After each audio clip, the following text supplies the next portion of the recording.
আজকের গল্প পাত্র নির্বাচন, কলমে প্রেরণা গোস্বামী। মৌসুমি ময়ূররাঙা কাঞ্জিবরম শাড়িটা পরতেই হিমশিম খাচ্ছে। তখনই কামিনী দেবী ঘরে ঢুকে আবার টিপস দিতে শুরু করলো। শোন মৌ, তুই যেমন তাড়াতাড়ি সিঁড়ি দিয়ে ওঠানামা করিস, ওভাবে ওদের সামনে চলিস না কিন্তু। দামি চিনেমাটির কাপ ট্রেট সেটটা নামিয়েছি, দয়া করে সাবধানে নিয়ে যাস। আর একান্তে কথা বলার সময় ছেলের সাথে বেশি কথা বলিস না একদম। যা জিজ্ঞেস করবে শুধু তাই। না না, কামিনী দেবী এত তাড়াতাড়ি থামতেন না। মৌই উঠে চলে গিয়েছে, তাই বিরতি পড়ল। উফ, এই মেয়ের জ্বালায় আর বাঁচব না, কথা পর্যন্ত শোনে না। তাই তো মার কথা আর কেন শুনবে। ঘরের দেওয়াল, পাখা, খাটদের কাছেই মনের দুঃখ বলতে বলতে তিনিও রান্নাঘর সামলাতে গেলেন। ঘরে কাজের অন্ত নেই কিনা। ছেলেপক্ষ আধ ঘন্টার মধ্যেই হাজির হবে মৌকে দেখতে। একমাত্র মেয়ে মৌকে নিয়ে চিন্তা করে বেচারি কামিনী দেবীর ব্লাড প্রেশার বেড়ে যাচ্ছে দিন দিন। স্বাভাবিক তো, স্কুলে কলেজে প্রেম করেনি, এখন 1 বছর চাকরি পেয়েও তার হেলদোল নেই। সত্যি বড্ড চিন্তার ব্যাপার। জিজ্ঞেস করলেই বলে, মনের মতন ভালো ছেলে পাই তবে তো বানাবো তোমার জামাই।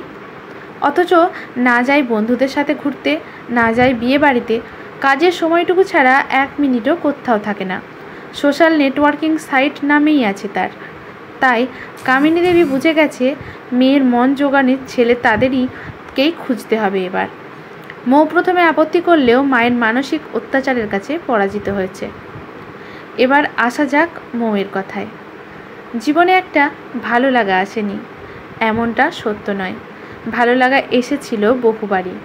তবে ও নিজেই চায়নি এগিয়ে যেতে, বরং দুপা পিছিয়ে এসেছে প্রতিবারই। প্রত্যেকবারই অজুহাত তো কিছুই ছিলই না। সামনে উচ্চ মাধ্যমিক, এখন প্রেম করলে হবে না। সেকেন্ড ইয়ারে প্রেম, না না, ফাইনালটা মাটি হয়ে যাবে। চাকরিটা হোক আগে। লক্ষ্যভ্রষ্ট হলে সারা জীবন শুধু খুন্তি হেলাতে হবে। এত যুক্তিবাদী মেয়ের কি আর প্রেম হয়? তাছাড়া বন্ধু বান্ধবের তিক্ত প্রেম সম্পর্কের অভিজ্ঞতা দেখে আরও ভয় পেয়েছে, এটাও খুব সত্যি। নিজের চোখে দেখেছে অলোকেশের পিয়ালিকে নিয়ে সব সময় সন্দেহটা। বেচারি পিয়ালি একবারের জন্য ওকে না বলে কোথাও যেতে পারতো না। আবার সময় নিয়েও জবাবদিহির সম্মুখীন হতে হতো ওকে। ছেলে বন্ধুও রাখতে পারতো না ও। মৌ জানে শ্বাসরোধ করা কোনো সম্পর্কই থাকতে পারবে না ও। তবু সম্বন্ধের বিয়েতে চায়ের কাপে জীবনচর্চা বিষয়টাও একবারের জন্য মেনে নিতে পারে না। ওভাবে এক নজরে প্রেম তো দূর, প্রাথমিক চেনা জানাটাই হয় না। ভালো খারাপ বুঝতে একে অপরকে অনেকটা সময় নিয়ে চেনা প্রয়োজন। তারপরে বিয়ের মতো জীবনের বড় সিদ্ধান্ত নেওয়া যায়। ছেলেপক্ষ বাড়িতে এলে কামিনী দেবী তাদের এমনভাবে আপ্যায়ন করতে লাগলেন যেন বাড়িতে প্রধানমন্ত্রী এসে পড়েছে। ওপরের ঘরের জানালা দিয়ে এসব দেখে মৌ বেশ বিরক্ত হলো।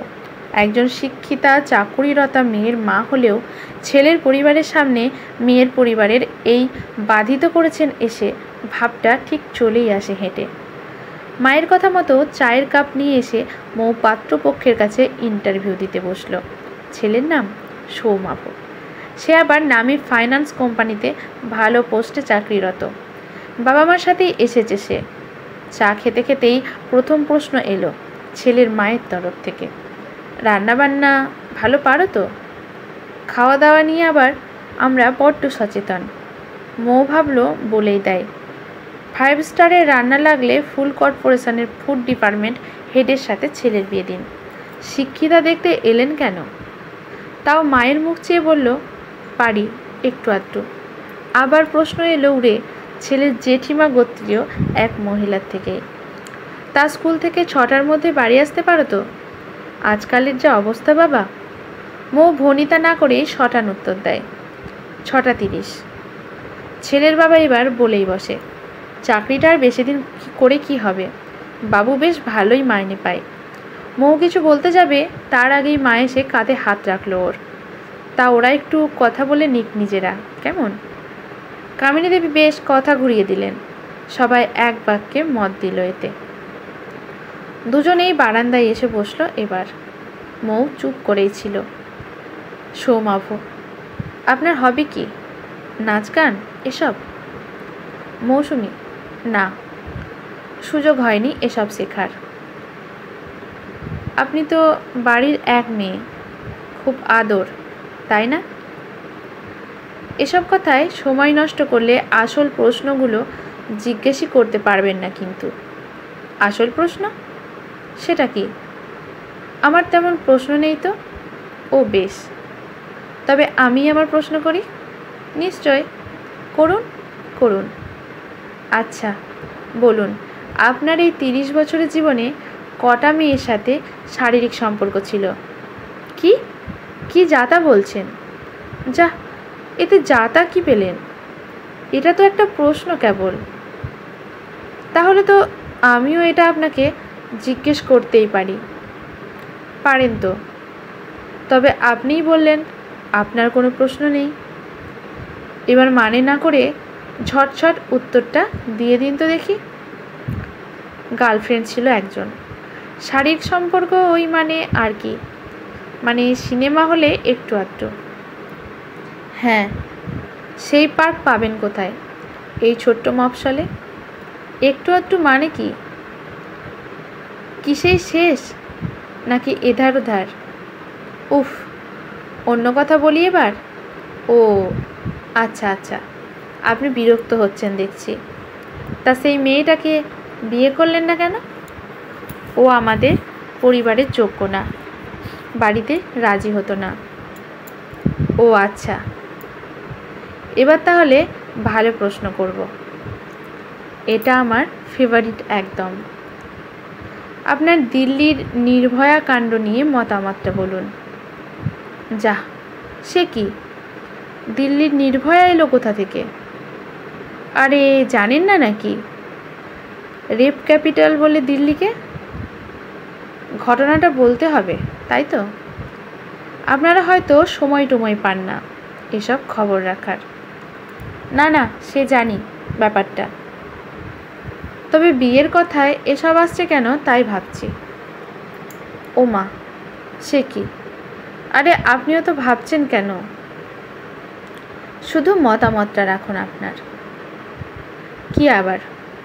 কিছু অশিক্ষিত মানুষদের অমানবিক অত্যাচার। সত্যি ভাবলেও লজ্জা হয়। তবে মেয়েটাও বা কেন অত রাতে বন্ধুর সাথে ঘুরবে বলুন? এই জন্যই তো মামিমা আপনাকে জিজ্ঞাসা করলো আপনি বাড়ি ফেরেন কখন। ও বেশ বেশ। আর পোশাক?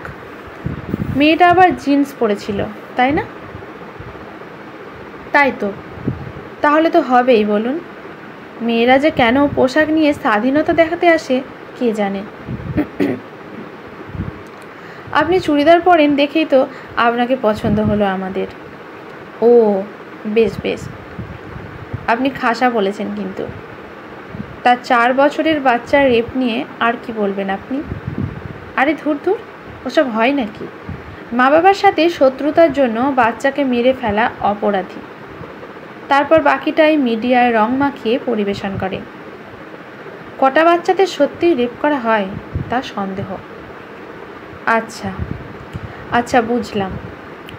চলুন, 10 মিনিটের জায়গায় 20 মিনিট হয়ে গেল। মৌ ঘরে ঢোকার আগেই শুনল ছেলের মার বক্তব্য। এমনি তো আমরা দেওয়া নেওয়ায় বিশ্বাস করি না। ভগবান সব দিয়েছে আমাদের। ছেলের শুধু একটা হীরের আংটি আর BMW গাড়ির শখ। তাছাড়া গাড়িতে তো আপনার মেয়েই চড়বে। মৌ আর সৌম্যভোগ ঘরে এলো। মৌ রেগেই গেছে এতক্ষণে। গাড়ি চড়াবেন কেন বলুন তো? যাতে বউকে কেউ দেখতে না পারে, সব সময় বন্ধ কাঁচ ঘরে বন্দি রাখা যায়, তার জন্য। মৌ একটানা বলে থামল। ওপাশ থেকে কেউ উক্তি করল, মেয়ের মুখের আগল নেই যে। মৌ সৌম্যবের মার দিকে তাকিয়ে বলল, না মাসিমা, আমি রাঁধতে পারি না। আসলে আমার রান্না করতে ভালোই লাগে না একদম। চাকরি আর অবসরে লেখালেখি করে দিন কেটে যায়। এইভাবেই বাকিটা কাটাতে চাই।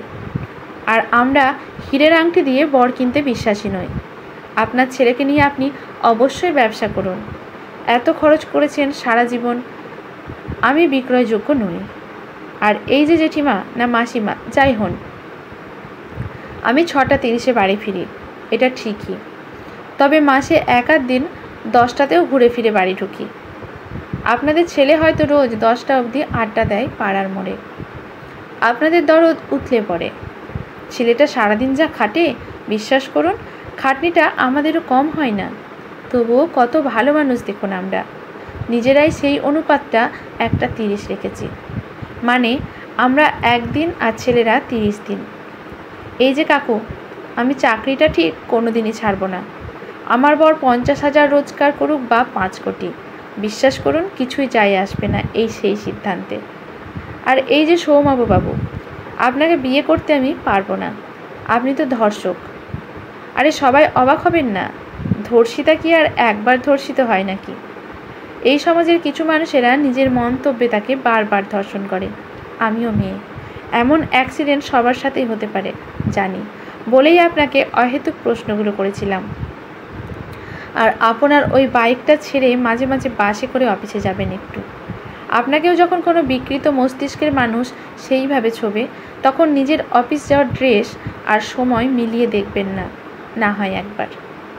আর যার সাথে সিনেমার হলে যেতে পারেন, তাকে বাবা মার সামনেও নিয়ে যাওয়ার সাহসটা রাখবেন। যৌনাঙ্গ দিয়েই শুধু পুরুষ হওয়া যায় না কিন্তু। ছেলের বাবা এবার হুঙ্কার দিয়ে উঠল, আমরা এক মুহূর্ত আর এখানে বসবো না। আরে কাকু, সে তো 100 বার, নয়তো আমিই বলতাম আপনাদের বেরিয়ে যেতে। মৌ হেসেই বলল। ওরা সবাই চলে গেল। কামিনী দেবী খুব কান্নাকাটি করেন, পুরো 1 দিন মুখ ফুলিয়ে ঘুরে বেড়ান। তবে মা তো কতক্ষণ আর রাগ করে থাকতে পারেন?